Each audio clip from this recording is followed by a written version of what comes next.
I noticed it around the 1st of March. I guess it had been going on for probably a month before that.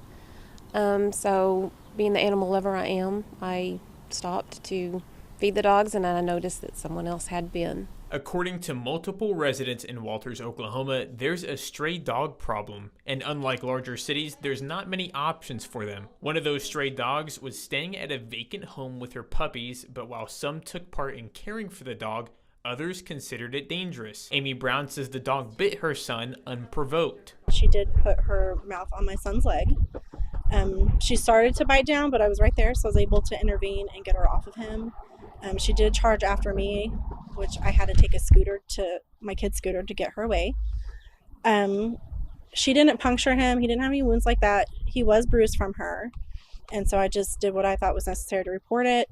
And we haven't gone for a walk since then because I don't know what's going to happen while we're out now. Brown says she thought the situation was handled to the best of the police department's ability, adding it's sad no matter which way you look at it because no one wants to shoot a dog.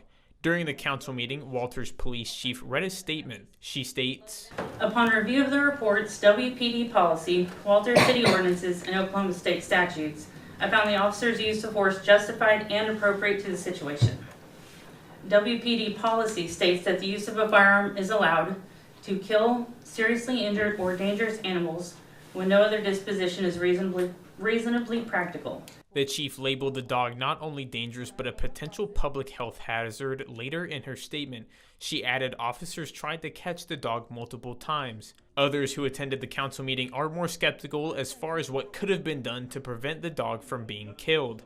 Daniel Mullins, another resident, says we might never know the full story. Mullins has his own personal animal rescue. He and his wife started taking in strays before she passed and has never had to shoot a dog on vicious calls. If you got people that were actually interacting with that dog for weeks, feeding it and interacting with it, then I really don't think the dog's vicious. I think the dog was protecting its puppies, and they go into mama bear mode. They're going to do whatever it takes to keep their puppy. And if people are picking up and trying to run, the dog was terrified. So he says he would love to be a part of the solution, and Meyer states this is part of a larger problem. If we have officers that are fearing for their life from a 1 foot, 4-inch dog, what's going to happen if there's a real crisis?